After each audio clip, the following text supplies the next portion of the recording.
Mincio thought she was just monitoring asteroids, cold coffee, routine scans, another boring night shift at Waypoint Station. Then 17 alien warships materialized from nowhere, massive, organic, glowing with sickly yellow light.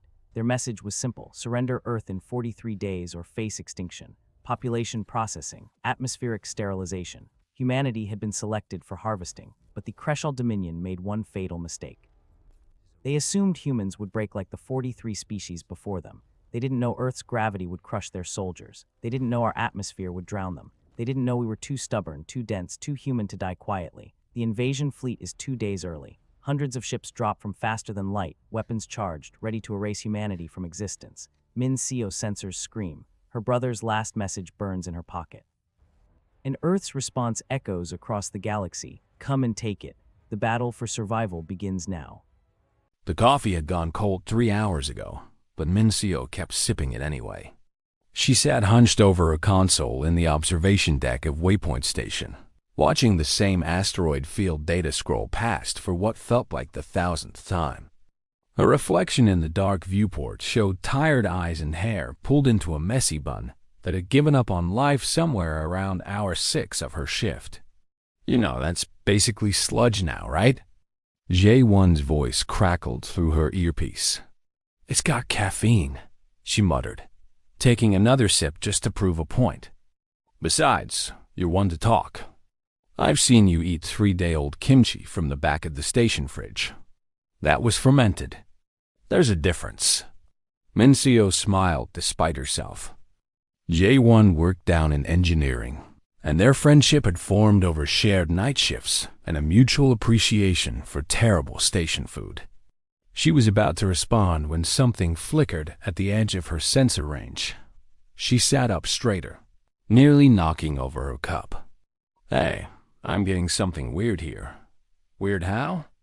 Like, really weird. Massive energy signature, but it's not reading as any known propulsion system. Her fingers flew across the keyboard, pulling up different scanning frequencies. The signature grew stronger. Whatever it was getting closer. Fast. Mincio, I'm seeing it 2 down here. That's not one ship. That's a fleet. Her stomach dropped. Waypoint Station was a research outpost, barely armed, staffed by scientists and support crew. They studied asteroid mining potential, not military threats. I'm waking up Commander Park. Already did. He's on his way to you. The next 15 minutes moved in a blur of activity. Commander Park arrived, still pulling on his uniform jacket. Other crew members filtered into the observation deck, their faces ranging from curious to concerned. Mincio kept her eyes on her screens, tracking the approaching fleet with growing dread. The ships materialized from faster than light, travel in a formation that made her mouth go dry. 17 vessels, each one bigger than anything humanity had ever built. Their hulls had an organic quality, all flowing curves and bioluminescent panels that pulsed with sickly yellow light. Open a channel, Commander Park ordered. His voice stayed level, but Mincio noticed his hands gripping the back of her chair. She nodded, fingers trembling slightly as she activated the communications array. Channel open, sir. Static filled the deck. Then a sound came through that made everyone freeze. It wasn't quite language, more like something between whale song and grinding metal. The station's AI struggled to parse it, phonemes and syntax patterns flashing across Mincio's auxiliary screen. Then, finally, words. Primitive species of the third planetary body.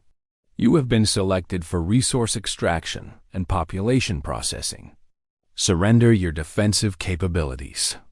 Resistance will result in immediate atmospheric sterilization. The silence in the observation deck felt suffocating. Mincio's hand moved unconsciously to her throat. Population processing. The AI helpfully provided a translation note that made bile rise in her throat. Euphemism for forced labor, genetic harvesting, or systematic elimination. Commander Park's knuckles went white. Respond that we are a peaceful research station and wish to open diplomatic negotiations. Mincio sent the message. She didn't expect it to work. The response came faster this time. Your designation is irrelevant. You have 43 of your planetary rotations to comply. Our harvester fleets are en route to your homeworld. Do not interfere. Then the ship simply vanished, jumping back to FTL as suddenly as they'd arrived. Did they just... J1's voice came through her earpiece, uncharacteristically shaken. Did they just declare war on Earth? All of Earth? Mincio sat frozen, staring at the empty space where the fleet had been. Her cold coffee sat forgotten. Somewhere in the back of her mind, she thought about her parents in Bizin, her little brother who just started university. 43 days. The station erupted into chaos. What Mincio didn't know, what none of them knew yet, was that the message had been broadcast across 37 human colonies and stations simultaneously. And humanity's response would be nothing like what the Kreshel Dominion expected. The War Council met on Earth 72 hours later. Mincio watched the live feed from Waypoint Station's mess hall, crowded in with 40 other crew members. J1 sat beside her, nervously shredding a napkin into tiny pieces. The Secretary General of United Earth looked tired. Dark circles shadowed her eyes, but her voice cut clear and sharp through the transmission. We've received similar ultimatums at every human outpost. Our analysts have been working around the clock to understand what we're facing. The display shifted, showing images compiled from various observation posts. The Kreshel fleet, now numbering in the hundreds, moving toward Earth's solar system. Population estimates scrolled past. Weapons capability analysis. Projected casualties. Mincio's breath caught. The numbers were extinction-level numbers. However, the Secretary General continued, and something in her tone made Mincio lean forward. We've also discovered something interesting about our would-be conquerors. A new image appeared. Biological data, atmospheric requirements, gravitational preferences. The analyst explaining the data had the manic energy of someone running on no sleep and pure adrenaline. The Kreshel evolved on a low-gravity world with a thin atmosphere. Their biology is incredibly efficient, but remarkably fragile by our standards. They've conquered 43 species in the past millennium, but every single one of those species came from similar environmental conditions. They've never encountered anything like Earth, or like humans. J1 stopped shredding his napkin. What does that mean? The analyst smiled, and it wasn't a nice smile. It means that gravity that feels normal to us would gradually crush their internal organs. It means that Earth's atmospheric pressure would be like drowning to them. It means their weapons are designed for their victims' biology, not ours. It means, the Secretary General said quietly, that they have no idea what they've just provoked. Mincio felt something shift in her chest. Not quite hope, but something close to it. The next weeks transformed humanity in ways that would have seemed impossible before the ultimatum. Every ship, every station, every colony became a fortress. But more than that, they became weapons. Mincio volunteered for the defense initiative without hesitation. Waypoint Station was being converted into a forward observation post, and they needed people who knew the systems inside and out. J1 signed up too, naturally. They spent their off hours reinforcing the station's shields and installing weapon systems that had been shipped up from Earth. This is insane, J1 said one night, waist-deep in wiring conduits.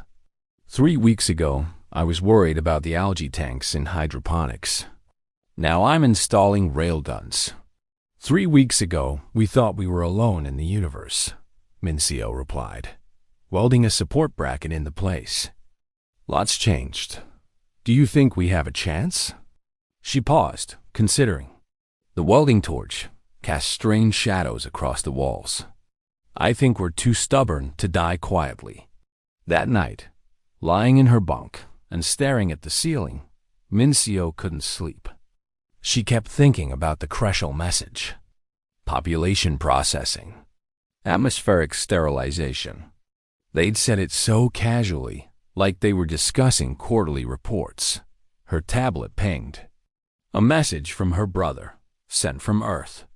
They're teaching us to shoot in university now. Can you believe that? Professor Kim traded his briefcase for a rifle. Mom's worried, but Dad says he's proud. I'm scared, sis. But I'm ready. Don't worry about us down here. You just watch for those bastards and give us some warning. Love you. Minseo clutched the tablet to her chest and let herself cry.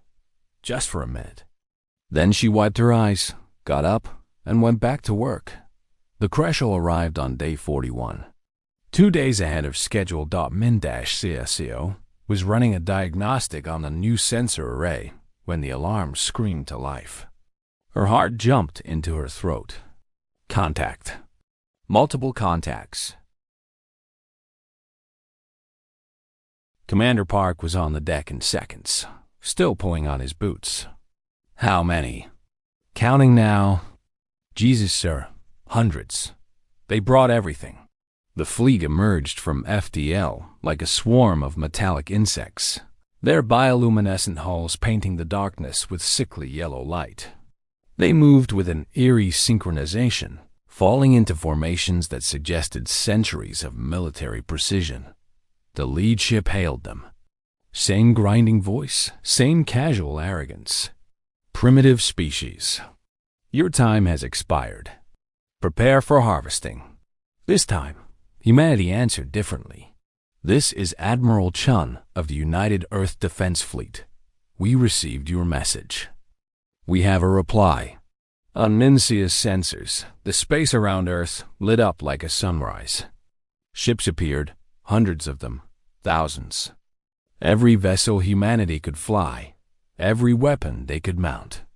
But more than that, the response included something the Kreshel had never encountered before. Every human colony transmitted simultaneously. Not pleas for mercy.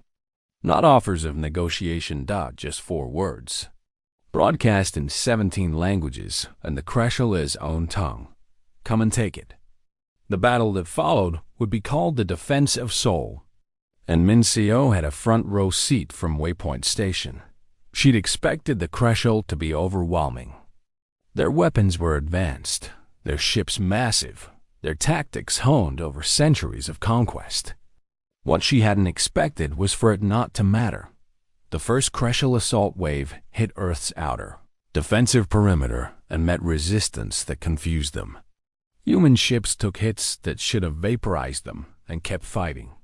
Their weapons, designed to disrupt the delicate biology of species like the Kreshel, barely slowed the human vessels. Why aren't they stopping? Jay one breath beside her, watching the tactical display. The Kreshel hits should be lethal. Different biology, Minseo murmured, understanding dawning. We're too dense, too redundant, too. She struggled for the word. Too durable. On the screen, a human cruiser took a direct hit that carved a gash through its hull. On any of the Kreshel's previous victims, such damage would have meant instant depressurization and death. The human ship sealed the breach in seconds and returned fire. But what really turned the tide was when the Kreshel made their crucial mistake. They sent ground forces to Earth itself. Minseo watched the data stream from surface stations, her hands pressed over her mouth. The Kreshel drop pods landed across 6 continents. Their soldiers emerged in their environmental suits, weapons ready. Earth's gravity hit them like a hammer. The reports came in fragments, but they painted a clear picture. Kreshel soldiers collapsed under their own weight. Their environmental suits, designed for their home world, strained and failed under Earth's atmospheric pressure. Those that survived the landing found themselves facing humans who fought with a fury born from existential terror. In Bizen. Minseo's father and his neighborhood watch turned back a Kreshel patrol using improvised weapons and intimate knowledge of the city streets. In São Paulo, a Crescell company found itself trapped in the subway system, disoriented by the oppressive gravity and the savage efficiency of human urban warfare. In Lagos, in Moscow, in New York, the pattern repeated. The Crescell weren't just losing. They were being routed. "Station commander to all personnel." Park's voice came over the intercom. "The Dominion is retreating. Multiple fleet elements are breaking formation. They're running." The observation deck erupted in cheers. J1 grabbed Minseo in a hug that lifted her off her feet, and she found herself laughing and crying at the same time. They'd done it. Somehow, impossibly, they'd survived. But the war wasn't over. It was just beginning. The Crescell Dominion retreated beyond the outer planets, regrouping and reassessing. For the first time in their history, they'd met a species they couldn't conquer. The news spread across the galaxy faster than light, carried by the Dominion's own communication networks. Humanity, a species so young, they hadn't even achieved faster-than-light travel before the Crescell arrived, had beaten back the Dominion's fleets. 3 weeks after the initial retreat, Minseo found herself staring at something impossible on her sensors. "Commander, I'm picking up a ship. Small, moving slow. It's broadcasting on our emergency channels." "Another Crescell trick?" "I don't think so, sir. The transmission is... it's asking for asylum." The ship that docked at Waypoint Station hours later looked nothing like the Crescell warships. It was small, barely bigger than a shuttle, and its hull showed signs of hasty repairs.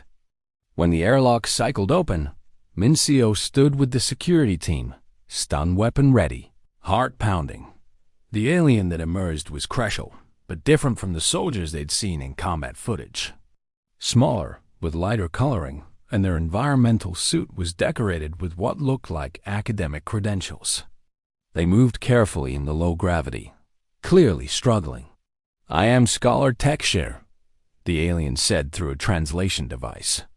Their voice was softer than the harsh military broadcasts. "I seek to speak with human leadership. I bring information about the Dominion's next move." Commander Park stepped forward.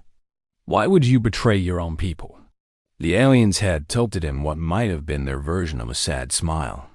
"Because what the Dominion does is not my people's will. It is the hierarchy's will. There's a difference." They paused. "And because I have studied your species since you first appeared on our sensors. I tried to warn the hierarchy that you were different. They did not listen." Over the next hours, Tekshir explained the Dominion's structure. Not all Crescell supported the conquests. Many, like Tekshir, were scientists and scholars forced to serve the military hierarchy. They'd watched 43 species fall, powerless to stop it. "But you," Tekshir said, their multifaceted eyes catching the light, "you fought back. And now, others are watching. Species we conquered. Species considering surrender. They all see that the Dominion can be beaten." Minseo found herself assigned as one of Tekshir's liaisons. She wasn't sure why Commander Park chose her until he pulled her aside. "You ask good questions," he said simply. "And you don't shoot first. We need both right now." Working with Tekshir was strange. The scholar was endlessly curious about everything human, constantly asking questions about gravity and atmosphere, and how humans managed to function in what they considered extreme conditions. Minseo found herself explaining Earth geography, human history, even recommending books and music. "Your species is remarkably aggressive," Tekshir observed one day while they reviewed Dominion fleet movements, "but also remarkably creative. You adapt faster than any species I have studied." "We had good motivation," Minseo replied dryly. "Nothing focuses the mind like extinction." Indeed. Tekshir's manipulator appendages moved in a gesture Minseo had learned meant thoughtfulness. "The hierarchy is divided now. Some wish to try again with different tactics. Others. They hesitated. Others fear you greatly. Good, J1 said from his workstation. He'd been wary of Techshare at first, but the scholar's obvious sincerity and their terrible jokes about Kreshel bureaucracy had won him over. They should be afraid. The weeks turned into months. The Kreshel Dominion didn't attack again, but they didn't leave either. They lurked at the edge of the solar system, a constant threat. Humanity used the time to build, to learn, to grow stronger. And Minseo found herself spending more and more time with tech single quote sure. It started professionally. Strategy sessions, cultural exchange briefings, technical discussions about faster-than-light theory. But somehow it evolved into something else. They started sharing meals. Techshare trying to eat human food through their suit's specialized port while making dramatic complaints about Earth's absurdly high oxygen content. Your spicy food will be the death of me, Techshare declared after trying a carefully modified version of kimchi. My digestive tract was not designed for this. You didn't have to eat it, Minseo pointed out, trying not to laugh. I am a scientist. I must experience all phenomena firsthand. They paused. Also, it was delicious, and I will absolutely try it again. Late one night, working alone in the observation deck, Minseo realized what was happening. She was developing feelings for an alien scholar who breathed different air and came from a species that had tried to exterminate humanity. It was absurd. It was impossible. It was terrifying. You are troubled, Techshare said, appearing in the doorway. They'd gotten better at moving in the station's gravity, though they still moved with careful precision. Just thinking, Minseo replied. About the war? About everything. She turned to face them. Techshare, why did you really come here? To Waypoint Station specifically? The scholar's bioluminescent patterns shifted in a way Minseo had learned indicated emotion. Because when I studied human transmissions, trying to understand your species, I encountered your research papers. Your work on asteroid composition and mineral distribution was elegant. I wish to meet the mind behind it. Mensee's breath caught. That's why you asked for me as a liaison. Yes. Techshare moved closer, still maintaining a respectful distance. Is this inappropriate? I am still learning your social customs. I don't know, Minseo admitted.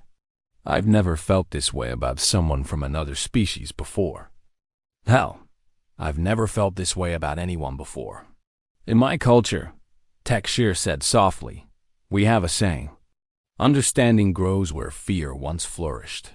You helped me understand humanity, not as enemies, but as people. I would like to believe. I would hope that it goes both ways. Minseo finished. Yeah, it does. They stood together in the observation deck, watching stars that suddenly felt less distant. Outside, a war simmered. Inside, something new was beginning. The next Kreshel attack came not with ships but with diplomacy. A Comestos, massive Dominion vessel arrived broadcasting on all channels. This time, they weren't demanding surrender. They were offering negotiation. The hierarchy, it seemed, had finally accepted that humanity couldn't be conquered conventionally. The peace talks happened on Waypoint Station, chosen for its neutral location and, Minseo suspected, because of Techshare's presence. The scholar had become an unofficial ambassador, trusted by neither side completely, but respected by both. The Kreshel delegation that arrived was led by High Commander Vreshkol, a military official with decorations indicating centuries of service. They looked at the humans with barely concealed disgust and at Techshare with open contempt. You consort with prey species, Vreshkol said in Kreshel. Minseo's translator caught it, and she saw Techshare's bioluminescence flare bright with anger. I consort with equals, Techshare replied calmly. A concept you might consider learning. The negotiations were tense, filled with posturing and barely veiled threats. The Dominion wanted humanity to agree to non-expansion beyond our solar system. Humanity countered with demands for reparations and the release of all species under Dominion control. It was Commander Park who finally cut through the deadlock. "Let me make something clear," he said, voice level but hard. "You came to our home planning to eradicate us. You failed. Now you sit at our table asking us to limit ourselves so you can feel safe." He leaned forward. "Here's our counteroffer. Leave, all of you. Retreat beyond the frontier zones. Release the species you've enslaved. Do this, and we won't pursue you. Refuse, and we'll show you what humanity does to existential threats." Vreshkal's translator took a moment to process the casual ferocity of the statement. "You dare threaten the Dominion?" "We beat the Dominion," Park replied. "I'm offering you peace. Take it or leave it." In the end, they took it. The treaty that emerged was signed on Earth 6 months later, broadcast across the galaxy. The Kreshel Dominion agreed to withdraw from human space and begin the process of releasing their conquered species. In return, humanity agreed to share defensive technology and medical advances with those newly freed worlds. It wasn't perfect. There would be skirmishes, territorial disputes, centuries of mistrust to overcome. But it was a start. At the signing ceremony, Minseo stood with the Waypoint Station delegation, wearing her dress uniform and feeling deeply uncomfortable. Beside her, J1 kept fidgeting with his collar. "Can you believe we're here?" he whispered. "Like, actually here for this." "No," Minseo admitted. 6 months ago, I was watching asteroids and drinking bad coffee. You're still drinking bad coffee. Some things never change." After the ceremony, there was a reception. Dignitaries from a dozen species mingled awkwardly, trying to navigate the complex politics of a galaxy suddenly turned upside down. Minseo escaped to a balcony overlooking Geneva, breathing in Earth's thick, wonderful atmosphere. "Found you," Tekshir said, joining her. They'd modified their environmental suit for Earth's surface, a massive undertaking that the scholar had insisted was worth it. "Needed air," Minseo said. "Ironic, since you can barely stand our air. I am willing to endure much for good company." Tekshir moved closer, their suited hand touching Minseo's. "The hierarchy has ordered me back to Kreshel space." Minseo's heart sank. "When?" 2 weeks, but Tekshir's bioluminescence pulsed in a pattern Minseo had learned meant nervousness. "I have been offered a position as a permanent ambassador and scholar, studying human culture and facilitating exchange. If I accept, I would be stationed on Waypoint Station." "Would you?" Minseo asked, hardly daring to hope. "Accept, I mean?" "That depends." Tekshir turned to face her fully. "Would you want me to? I know our species have complicated history. I know that many humans would never accept a Kreshel. I would understand if Minseo kissed them, or tried to." It was awkward, separated by the environmental suit, but she pressed her forehead against Tekshir's faceplate in what she hoped conveyed the gesture. "Stay," she said. "Please stay." Tekshir's bioluminescence blazed so bright Minseo had to squint. "In my culture, such a display of light indicates great joy." "Good," Minseo laughed, tears streaming down her face. "Because I'm feeling pretty joyful myself." They stood together on the balcony, an unlikely pair from impossible circumstances, watching Earth's sun set over a world that had survived its darkest hour. Behind them, the reception continued, filled with diplomats and warriors trying to build something new from the ashes of near-extinction. It wouldn't be easy. Nothing about the future would be easy. Humanity had announced itself to the galaxy in the most violent way possible, and the repercussions would echo for generations. There would be species who hated them, species who feared them, species who wanted to test themselves against the newcomers who'd beaten the Dominion. But there would also be species who saw hope in humanity's defiance. Species who'd suffered under the dominion for centuries, who now had a chance at freedom. And maybe, just maybe, there would be more connections like Mincio and Tekshir, bridges built between worlds that had once seemed impossibly distant. 6 months after the treaty signing, Mincio stood in the observation deck of Waypoint Station, staring at her sensor displays.